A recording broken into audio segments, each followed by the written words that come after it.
13h à Kinshasa, mesdames et messieurs, bonjour et bienvenue dans ce journal de 13h sur Mondico Télévision. Les tensions ont émergé après que Vital Kamerhe, président du bureau de la Chambre basse du Parlement, ait déclaré lors de la clôture de la session ordinaire de mars 2024 que les députés actuels percevaient un salaire total de 14 millions de francs congolais, soit 5 000 $ par mois.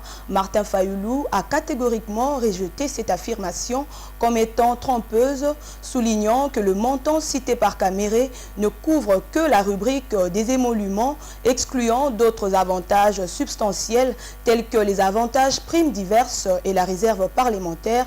Martin Fayulu exige une enquête afin de mettre fin à ce qu'il qualifie de délinquance financière. Regardez.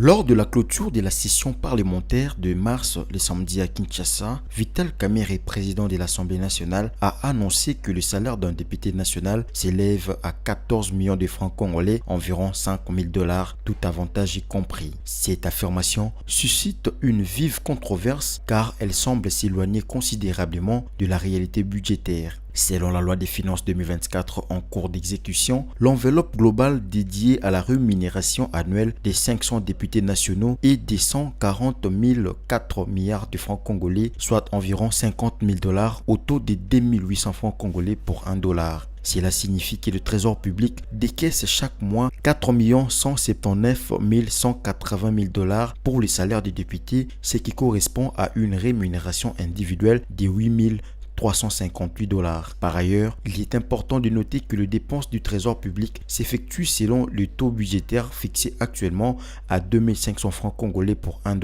En appliquant ces taux, l'Assemblée nationale débourserait plus de 56 millions de $ par an pour la rémunération des députés nationaux, soit 4 680 682 $ par mois, ce qui revient à une rémunération mensuelle de 9 361 $ par député. Le chiffre avancé par Vital Kamerhe de 5 000 $ sont donc bien inférieurs au montant réel prévu par la loi des finances et calculé selon le taux budgétaire. Cette incohérence soulève des questions sur la transparence et la gestion des fonds publics alloués à l'Assemblée nationale. Notable entre les déclarations de Kamerhe et les réalités budgétaires couplées à l'existence de fonds opaques, alimentent des soupçons de pratiques de corruption et de mauvaise gestion des finances publiques par le Parlement. 24 heures après que le président de l'Assemblée nationale et affirmé qu'un député national congolais touche un salaire de 14 millions de francs congolais, soit 5 000 $ américains, tout avantage confondu, contrairement aux déclarations de certaines ONG et quelques politiques. L'opposant Martin Fayulu souligne que ce montant correspond uniquement à la rubrique émoluments. Dans sa déclaration de ce dimanche 16 juin, depuis son compte X, le président de l'ECD a exigé une enquête des institutions chargées du contrôle des finances publiques pour établir les responsabilités sur ce qu'il estime obscurs actes de corruption et de délinquance financière. Affirmer que le député de la précédente législature en RDC percevait tout avantage confondu 14 millions de francs congolais par mois est une pure contre-vérité, a-t-il déclaré. Et de poursuivre, il faut ajouter à cela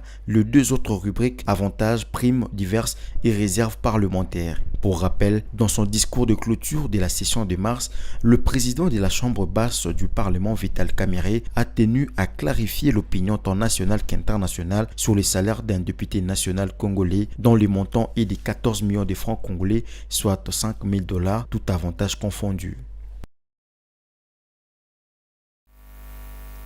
Et les choses s'accélèrent au niveau du Sénat de la République démocratique du Congo en prélude de l'adoption du règlement intérieur et de l'élection du bureau définitif. Les sénateurs sont appelés à clarifier leur appartenance politique pour la législature 2024-2028. Selon la correspondance de Ivan Kazadi Kankonde, premier secrétaire du bureau d'âge, il sera question pour les élus de choisir entre la majorité parlementaire ou encore l'opposition. Pendant ce temps, la commission spéciale chargée de l'élaboration du règlement intérieur pour la législature 2024-2028 poursuit son travail sous la direction de son président Christophe Lutundula et conformément aux orientations reçues de la plénière. Le délai de 6 jours lui confié par l'Assemblée plénière a expiré le week-end et dès cette semaine, la plénière devra se pencher sur l'examen et l'adoption de son rapport. Suivez.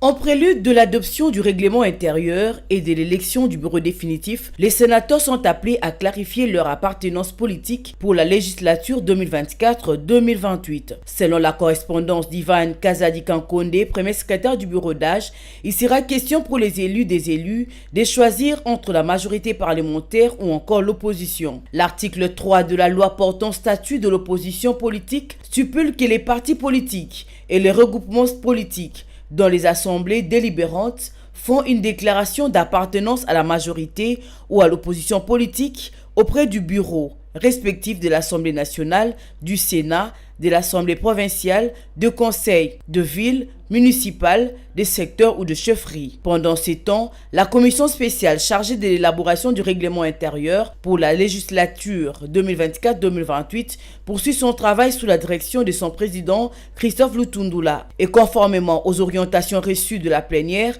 le délai de 6 jours lui confié par l'Assemblée plénière a expiré ce week-end. Dès le début de cette semaine, la plénière devra s'épancher sur l'examen et l'adoption de son rapport. Le bureau provisoire de la Chambre haute du Parlement progresse lentement mais sûrement dans la réalisation de ses missions fixées dans l'article 114 de la Constitution. L'élaboration et l'adoption du règlement intérieur constituent la deuxième mission après la validation de pouvoir des sénateurs, considérée comme la première mission du bureau d'âge dès l'ouverture de la session extraordinaire inaugurale. Après l'adoption du règlement intérieur, le bureau provisoire passera à la dernière étape de sa mission, à savoir l'élection et l'installation du bureau définitif. À Kanyama-Kasese, une nouvelle vague des volontaires venant de Kasumbalesa a pris l'avion le dimanche 16 juin 2024 dans l'après-midi pour la ville de Mbuji-Mayi où ils doivent prendre la voie terrestre vers le centre pilote Mzee Laurent Désiré Kabila en vue d'une formation et transformation professionnelle avant de devenir agent du service national. Le général-major Kasongo Kabwik, commandant du service national, était sur place pour se rassurer de bonnes conditions de ce voyage. Regardez. À l'aéroport international de la Loano, c'est une vague nouvelle des jeunes désœuvrés de Kasumbalesa, cette fois-ci des volontaires qui veulent intégrer le service national. Mais tout doit commencer par une formation, instruction et transformation avant de devenir bâtisseur au sein du service national.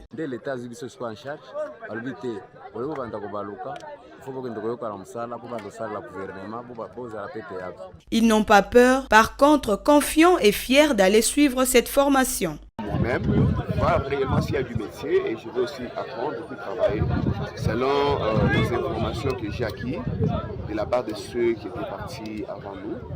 Les gens travaillent, ils ont appris quoi faire. Il y en a qui sont devenus des opérateurs des engins, les autres sont des mécaniciens, les autres sont des menuisiers. Vraiment, c'est du métier, c'est une bonne chose. Ils sont embarqués dans cet avion qui va les emmener à l'aéroport de Mbuji-Mayi pour prendre la voie terrestre jusqu'à Kanyama-Kasese.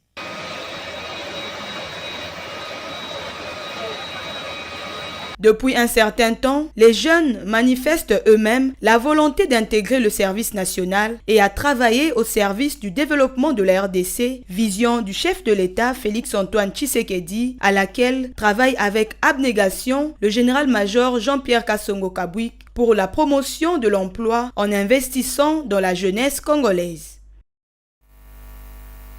En République démocratique du Congo, les conditions de vie des personnes de troisième âge sont très difficiles dans leur propre famille. Beaucoup sont marginalisés, ils sont indexés comme des sorciers. Conséquence, ils sont rejetés par leurs membres de famille. Quelques-uns vont trouver refuge dans les homes des vieillards où les conditions sont également rudes. Pour tenter de corriger cette situation, un député national a porté une proposition de loi portant protection et promotion des personnes de troisième âge. Il est soutenu dans cette initiative par la Commission nationale des droits de l'homme qui fédère tous les acteurs qui travaillent pour cette noble cause. Il n'est pas toujours aisé d'être une personne de troisième âge en République démocratique du Congo. Les personnes de troisième âge sont âgées de 60 ans et plus, dans plusieurs familles. Dès que l'on vieillit, l'on devient encombrant au motif que l'on est sorcier et qu'on est la cause de la souffrance de la famille. Dans plusieurs cas, ces personnes âgées sont maltraitées dans leur propre famille. D'autres encore les mettent dehors ou vont les déposer dans les homes des vieillards. Dans la commune de Kitambo, le home des vieillards, Martha Lins, tenu par l'Église armée du salut, existe depuis plus de 60 ans. Elle accueille actuellement 18 pensionnaires. Le major Bibi Skinzila en est la directrice. Selon ses propres termes, l'Église n'octroie que $300 américains par mois pour le fonctionnement de ce home de vieillards. Pour le reste, ce sont les personnes de bonne volonté qui leur viennent en aide. Les autorités ne leur accordent aucune aide et pourtant, des vieillards qui vivent ici sont amenés par les autorités communales. Bernadette Lombele est l'une des pensionnaires de ce home des vieillards. Elle vit ici depuis 2 ans à cause des problèmes d'yeux. Elle est mère de 2 enfants. Ses propres enfants ainsi que ses autres parents viennent lui rendre visite par hasard et pourtant elle les a beaucoup aidés.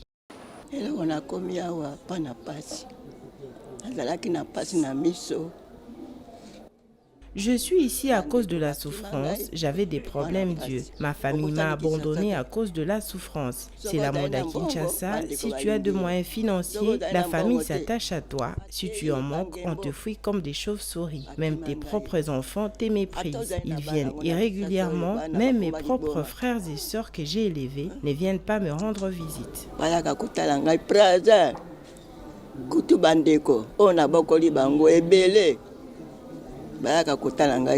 Le député national Dédé Mompassa s'est saisi de la question. Lors de la législature passée en 2019, il avait introduit une proposition de loi portant protection et promotion des personnes de troisième âge. Le texte n'a pas été examiné ni adopté. Il compte le réintroduire dans cette législature. Dans le milieu rural, c'est encore plus grave.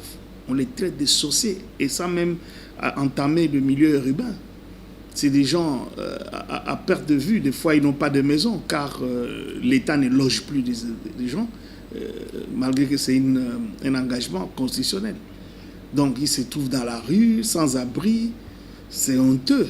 Donc, ce n'est pas correct. Alors, pour moderniser, pour honorer notre gouvernance, l'État, je pense qu'il est nécessaire pour des intellectuels, vous et moi, qu'on puisse mettre en place cette loi rapidement. La Commission nationale de droits de l'homme, CNDH en sigle, a tenu il y a peu un forum avec pour thème « Vieillir avec ses droits ». L'ambition de la CNDH est de fédérer les efforts de tous les acteurs qui travaillent pour le respect des personnes de troisième âge. Foura Ngongo s'occupe de la protection des droits des personnes vulnérables, dont les personnes de troisième âge. Nous sommes allés dans les hospices, les homes de vieillards et même des structures qui s'occupent de leur accompagnement. Donc on a été en rencontre avec eux. Voilà, vu les constats, je peux dire désastreux. Ici à Kinshasa, nous avons vu 2 hommes de vieillards pour l'État, au compte de l'État. Et les autres, en tout cas, sont des privés ou les églises. Alors, voilà comment ces personnes-là, nos seniors, comme nous les appelons, vivent. Donc, c'était des conditions compliquées. En attendant que ces différentes initiatives aboutissent, les personnes de troisième âge prennent leur mal en patience. Et on prend la page africaine à présent. Fin de l'attente pour les Sud-Africains. Cyril Ramaphosa a officiellement été réélu président du pays pour un second mandat par les législateurs le vendredi. Sa réélection intervient grâce à l'accord conclu par son parti, le Congrès national africain. L'ANC a signé en faveur d'une coalition historique avec le principal parti d'opposition et d'autres partis. S'exprimant devant l'Assemblée nationale au Cap, le chef de l'État s'est engagé à travailler avec le membre de tous les échiquiers politiques. Madame la Présidente, je tiens à remercier les membres de cette auguste Assemblée qui ont voté pour moi, qui, par leur vote, ont investi et placé leur confiance en moi.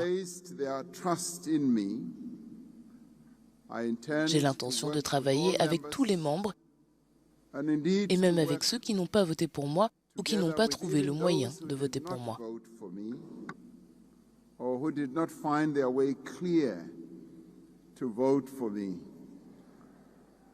C'est leur droit démocratique. Nous sommes tous des Sud-Africains et je servirai tout le monde et je travaillerai même avec ceux qui ne m'ont pas soutenu ce soir. Cyril Ramaphosa a remporté la large victoire lors d'un vote au Parlement face à un candidat surprise, Julius Malema, le chef du parti d'extrême gauche des combattants de la liberté économique. Pour rappel, le président sud-africain a obtenu 283 voix contre 44 pour M. Malema dans cette assemblée de 400 membres.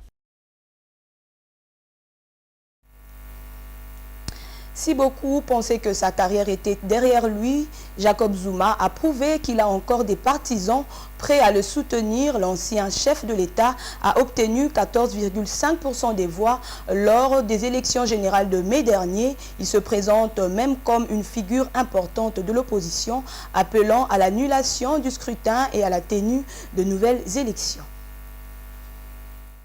Pour l'ancien chef de l'État qui a dirigé l'Afrique du Sud de 2009 à 2018, le scrutin du 29 mai aurait été truqué. Comment est-ce possible qu'un si grand nombre de partis se plaignent du même problème? Il ne s'agit pas d'un seul parti qui déclare avoir été spolié, pas seulement le MK, mais plusieurs autres. Cela n'est pas anodin. Nous voulons que ces problèmes soient analysés par la justice. Comment est-ce possible qu'un si grand nombre de partis se plaignent du même problème? Il ne s'agit pas d'un seul parti qui déclare avoir été spolié, pas seulement le MK, mais plusieurs autres partis. Cela n'est pas anodin. Nous voulons que ce problème soit analysé par la justice. Arrivé 3e lors de cette élection, Jacob Zuma a aussi refusé de rejoindre la coalition formée par son ancien parti l'ANC et d'autres formations politiques dont l'Alliance démocratique, 2e plus grand parti du pays. Cette alliance a permis le maintien au pouvoir de Cyril Ramaphosa alors que l'ANC a été fragilisée par le scrutin du 29 mai dernier. Pour la première fois depuis la fin de l'apartheid, le parti a perdu sa majorité absolue. Au fil des ans, il a été fortement impacté par les différents scandales de corruption et peine à obtenir l'adhésion de la jeune génération qui n'a pas connu les heures de gloire du parti de Nelson Mandela. Et puis après sa mort dans un crash d'avion la semaine dernière, le vice-président Saulos Chilima a été enterré ce lundi à Ntche, sa ville natale, un moment de recueillement pour le défunt vice-président Saulos Chilima.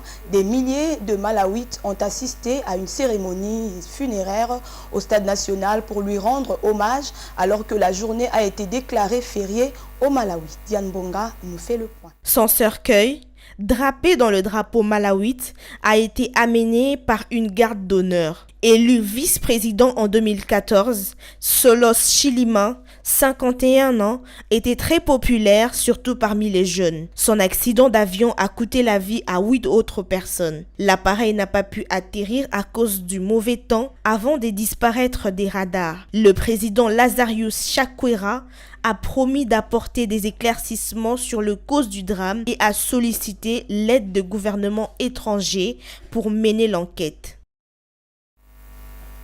Et maintenant, place à la revue de presse.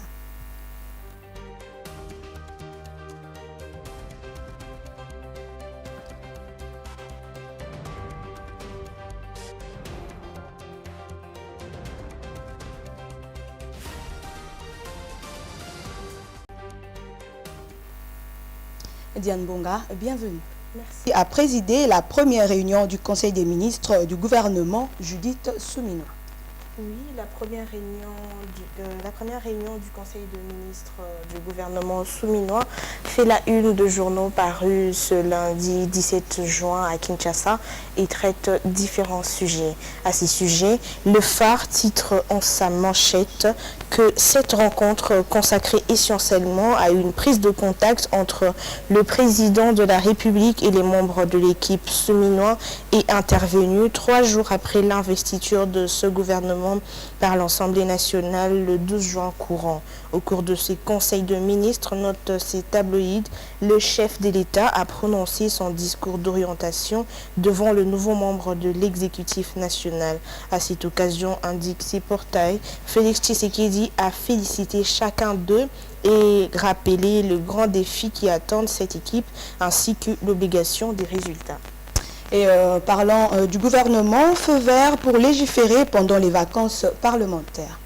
Ainsi souligne Forum de Zas, Félix Tshisekedi ne laisse place ni aux hésitations ni aux approximations en mettant l'accent sur des priorités telles que la sécurité, la paix, le développement humain et la bonne gouvernance. Les membres du gouvernement souminois n'ont pas de marge d'erreur, écrit ces tabloïds qui citent le président ayant clairement défini les orientations et tracé la voie à suivre. Selon ces portails, les ministres de cette équipe sont appelés à comprendre pleinement les défis majeurs à relever et ils sont également tenus de produire des résultats concrets. Et aussi, la Commission électorale nationale indépendante dit manquer de moyens pour des élections des conseillers municipaux et des bourgmestres. On change de chapitre, Mediacongo.net fit savoir que le directeur de communication Jean-Baptiste Itipo l'a affirmé dimanche 16 juin à Radio Okapi. La CENI justifie le report de ces élections par des contraintes d'ordre financier. Ça veut tout simplement dire que la CENI ne dispose pas encore des budgets pour l'organisation matérielle de 10 scrutins et qui rentrent dans le cadre de l'exécution du budget 2024. Ces scrutins ont été préalablement fixés au jeudi 19 juin courant. Il a également précisé que les candidatures, allais-je dire, déposées sont toujours valables. Pour Jean-Baptiste, le matériel ne peut être acheté que lorsque la CENI aura de moyens qui attendent encore l'exécution du budget 2024. Il a en outre précisé que la CENI va fixer dans le meilleur délai la prochaine date pour la tenue des élections. Salaire des députés en République démocratique du Congo, des écarts significatifs entre les déclarations de Vital Kamerhe et les réalités budgétaires. Clôturons cette revue en économie, cette fois avec Actualité.cd qui rapporte que lors de la clôture de la session parlementaire de mars et samedi à Kinshasa, en République démocratique du Congo, Vital Kamerhe, président de l'Assemblée nationale, a annoncé que le salaire d'un député national s'élève à 14 millions de francs congolais, environ 5 millions de dollars américains, tout avantage compris. Cette affirmation suscite une vive controverse car elle semble s'éloigner considérablement de la réalité budgétaire. Selon la loi de finances 2024 en cours d'exécution, l'enveloppe globale dédiée à la rémunération annuelle de 500 députés nationaux est des 140,4 milliards de francs congolais, soit environ 50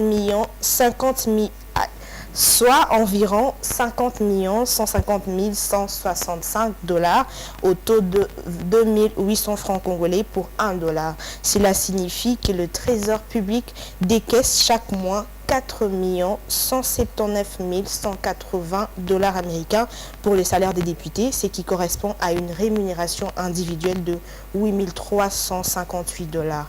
Par ailleurs, il est important de noter que les dépenses du trésor public s'effectuent selon le taux budgétaire fixé actuellement à 2500 francs congolais pour 1 dollar. En appliquant ces taux, l'Assemblée nationale débourserait plus de 56 millions de dollars par an pour la rémunération des députés nationaux, soit 4 680 682 dollars par mois, ce qui revient à une rémunération mensuelle de 9 361 dollars par député. Diane Bonga, merci. Merci Laetitia Moulalou. Et voilà, c'est la fin de ce journal de 13h sur Mondico Télévision. Mesdames et messieurs, merci de l'avoir suivi.